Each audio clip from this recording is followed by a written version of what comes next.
everyone, let me thank you all for coming here today. My name is Adilla Rahayu, you can call me Dila. I am from Faculty of Law, University of Bengkulu. Today is topic of criminal law. Today I'd like to tell you about moral norms. Then I'll go on to definition of moral norms. Next I'll go to on the function and the sanction of moral norm. After that, I'll go on to for example of moral norms. My presentation will take about 5 minutes. Then we will time for question after my presentation.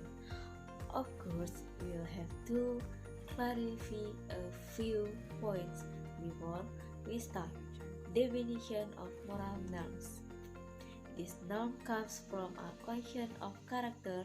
Is this practically so that it becomes a habit?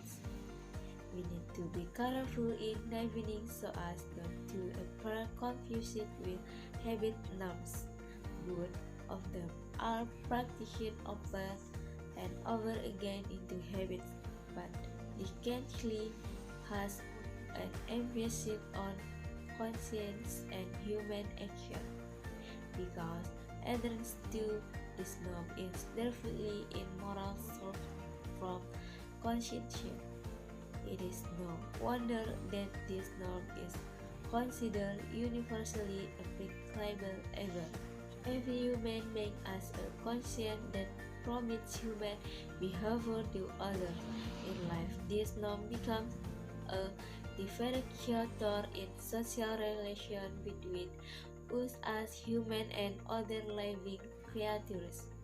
The function and sanction of moral norms.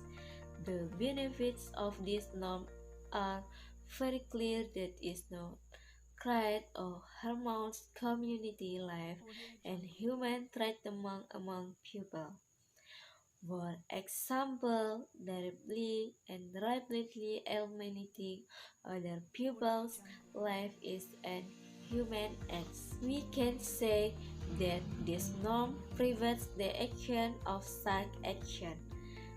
Another benefit of having this norm is that it is a means of social control or social control. Exactly can control so that someone does not deviate from destiny.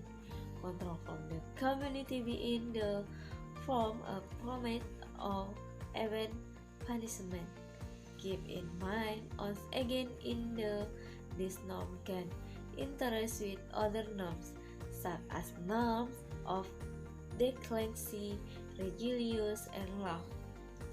Sanction people who deviate from densely usually arrest in here quit.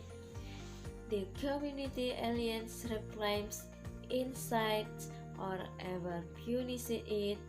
Penalty are given if human acts that have been carried out fall into violation of the law.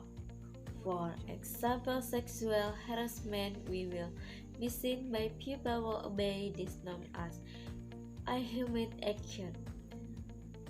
Perpetrators of harassment can be ridiculed, expelled from their homes, or even proclaimed example of moral norms. Sociology is often said that individuals act humanly because in addition to having a counseling, there is social pressure from the community. This social pressure can be in the form of moral norms that are held by most people. We want to commit immoral acts. For example, we think of the social and legal sanction, the with not to mention the guilt and preface on counseling, the will arrest whitening. Thus, this norm becomes the controlled or action in subtly in order to action humanly. Maybe that's all I can say. For attention, thank you. But before this, we want to tell I invite you to close after this.